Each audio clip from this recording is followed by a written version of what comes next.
네, VIP 투자 전략 시간입니다. 시장의 투자 포인트 잡아보면서 여러분만의 전략을 꾸려 나가셨으면 좋겠습니다. 1월 16일 월요일 시장 함께하고 계시고요. 오늘도 양우석 해설위원님과 함께하도록 하겠습니다. 어서 오세요. 네, 안녕하십니까. 네, 반갑습니다. 자, 골드만삭스에서 올해 뉴욕 증시 이 강세장 불마켓에 대해서는 약 90일 정도만 남았다 이렇게 경고를 했다고 합니다. 그러니까 지난 대선 이후부터 계속해서 상승 랠리가 이어지고 있는데 3월 이후에는 이러한 랠리를 구경하기가 어렵겠다라는 전망이라는 거죠.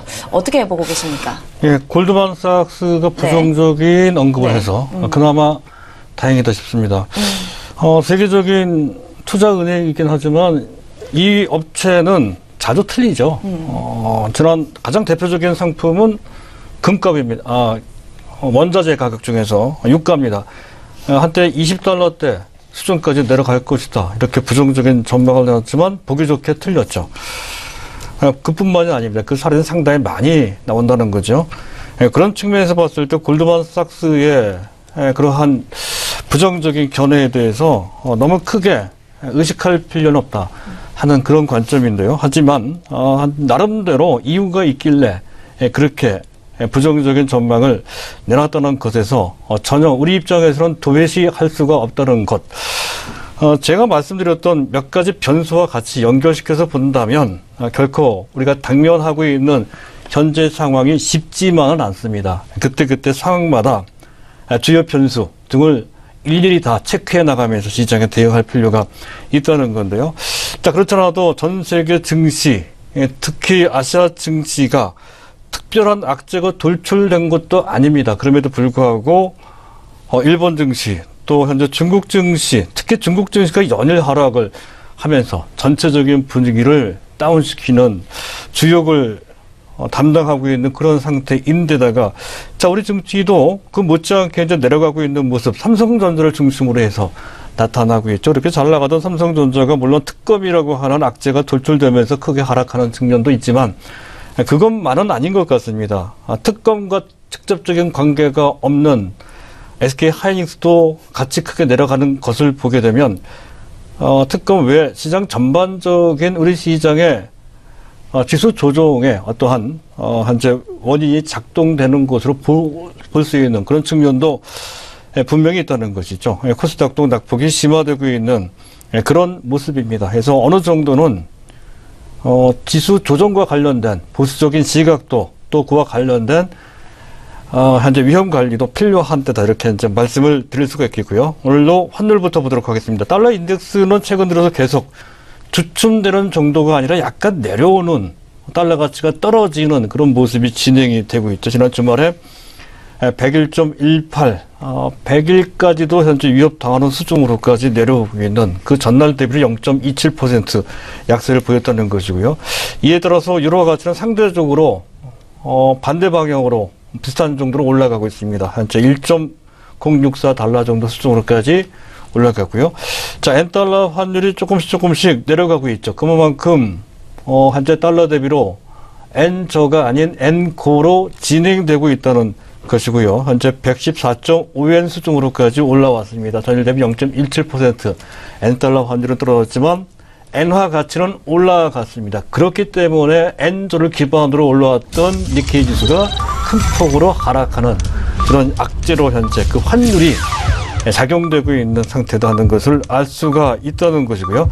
자, 원달러 환율입니다. 현재 1178원 정도 시작했던 원달러 환율이 현재 1181원, 1182원 정도로 올라가고 있습니다. 원달러 환율이 올라간다는 얘기는 달러 대비로 원화 가치가 떨어진다는 얘기가 되죠.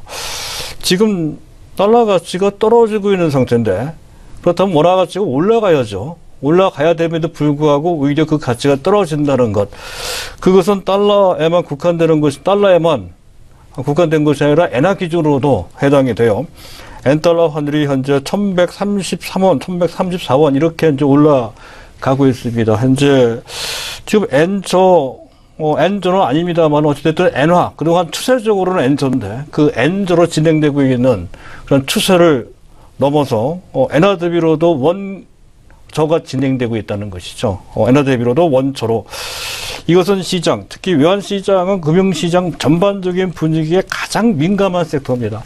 해서 외환 시장에 지나치게 민감한 측면이 있긴 하지만 전반적인 현재 금융시장이 조금은 불안하게 움직이고 있음을 뜻한다라고 이제 할 수가 있어서 그 점 우리가 좀 주목을 해야 될 것 같고요. 자, 위안화 환율입니다. 6.8874. 전일 대비 0.0035 위안만큼 내렸고요. 그 환율을 내렸다는 얘기는 위안화 가치가 절상됐다는 것이죠. 그 퍼센티지가 0.05% 크지 않습니다. 최근에 중국 위안화를 중국을 환율 조작국으로 지정하겠다. 그런 뜻을 현재 대선 전부터 공약 때 피력을 했던 트럼프가 약간 꼬리를 내리는 듯한 그러한 약간 뒤로 물러나는 듯한 그런 스탠스로 좀 바뀌었습니다만은 전체적으로 봤을 때 여전히 흐름상 위안화는 절하적으로 움직이고 있다는 건데 하지만 실제적으로 큰 폭으로 절하된 것은 아니라는 것이죠. 엔화에 대비해서는 그 절하폭이 상당히 작습니다. 원화에 대비해서도 마찬가지고요. 그것과 관련돼서 약간은 관련돼 있는 것 같습니다. 그동안 중국의 수출 증가율이 사실은 지난 11월 달까지만 하더라도 조금씩 개선되면서 결국에는 몇 개월 마이너스 보였던 것이 11월 달 들어서 플러스로 반전된 그런 모습. 최근 제조업 지수가 개선되는 것과 맞물려서 조금씩 제조업 및 수출 환경도 좋아지고 있는 것이다. 이렇게 믿고 기대했던 것인데 현재 작년 12월 달 수출 증가율이 좀 저조하게 나왔죠. 다시 한 달 만에 마이너스로 작년 동기 대비로 마이너스 6.1% 12월 달 수출 증가율이 감소를 했습니다. 그리고 2016년 작년 전체로 봤을 때에도 무려 7.7%나 그 전년 대비 수출이 감소됐다는 것이죠. 2년 연속 감소했고요. 그 감소폭도 커졌습니다. 이런 것이 최근에 특히 오늘 현재 중국 증시의 하락의 배경으로 작용되는 측면도 있다는 것이고 우리가 기대했던 것과는 조금 다르죠. 뭔가 좀 상황이 특히 제조업을 중심으로 해서 개선될 것이다 그렇게 봤던 건데 수출 쪽이 12월 수출 증가율이 갑자기 또 마이너스로 그것도 큰 폭으로 떨어졌다는 것은 전반적인 흐름에 차질을 줬다는 건데 여기에 혹여 현재 위안화가 상대적으로 좀 강합니다. 그런 것이 약간 작용된 측면도 있다. 이렇게 판단이 되고요. 어쨌든 2016년도 작년도 중국의 무역 흑자 규모도 많이 줄었습니다. 작년 동기 대비로 13.9%나 줄었다는 것이죠. 미국에 대한 수출 증가율도 다소 줄었어요. 미국에 대한 수출 증가율도 무역 흑자 규모도 약 2.3% 정도 줄었습니다. 이렇게 되면 중국 입장에서 봤을 때도 트럼프한테 할 말이 좀 생겼죠. 트럼프도 강하게 밀어붙이기에는 좀 겸연쩍은 그런 상태가 됐습니다. 전반적으로 양국 간의 어떤 긴장 강도를 좀 낮출 수 있는 그런 흐름이 진행되고 있다는 건데 지금 당장은 악재로 작용되고 있는 상태라는 것까지 감안하면서 보실 필요가 있겠고요. 그것과 관련돼서 중국의 상무부에서 직접 언급한 내용입니다. 현재 2017년 금년입니다. 금년에 중국의 대외 무역 환경과 관련돼서 언급한 내용을 잠깐 우리가 참고로 할 필요가 있다는 건데 일단 대외적으로 경기가 회복된다고는 하지만 아직까지는 수요가 부족한 상태이고 그리고 미국의 보호무역주의가 강화되는 등 전반적으로 통상 환경이 안 좋아지고 있다. 엄중한 상태다. 이렇게 이제 언급을 했다는 것이죠. 그것이 결코 엄살만은 아닐 겁니다. 그와 관련돼서 너무 낙관적으로 보는 것은 좀 피할 필요가 있다 하는 그런 관점이고요. 자, 미국의 국채금리입니다. 10년물 2.398, 3.5 베이스 포인트 올랐고요. 우리나라 10년물도 국고채 10년물도 2.096, 역시 3.0 베이스 포인트. 다시 국채 가격이 떨어지고 금리가 올라가고 있습니다. 물론 그것이 국제시장마저 흔들리고 있다 하는 것은 아니지만 예의주시할 그런 변화라고 이제 판단이 되고요.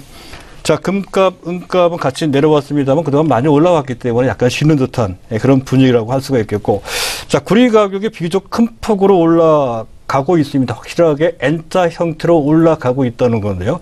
전고점 직전 수준까지 올라와 있는 그런 상태입니다. 과연 그것을 뚫고 올라갈 수 있을지, 그런 것을 특히 중국의 경기 상황과 더불어서 같이 이제 보셔야 된다는 건데, 지금 만약에 그것을 뚫고 올라가는 흐름이 중국의 경기 상황과 맞물려서 같이 흘러간다면 원자재 관련주들은 계속 빛을 볼, 거기에는 철강주도 들어간다는 것이죠. 그래서 철강주를 제외한다면 비철금속 쪽이고, 비철금속으로 본다면 그 수혜 대상으로 기관들이 매우 선호하는, 일반 개인들은 별로 선호하지 않죠. 고려아연이나 풍산이나 그리고 그 관계된 계열사를 갖고 있는 LS 같은 이런 종목들을 보실 필요가 있다는 것까지 염두에 두실 필요가 있겠고요.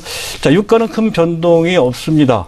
비교적 52달러, 53달러 정도, 그 정도 수준에서 안정을 취할 것을 기대할 수 있는 그런 상황이다 하는 정도로까지만 보시고 대응하시면 되겠습니다.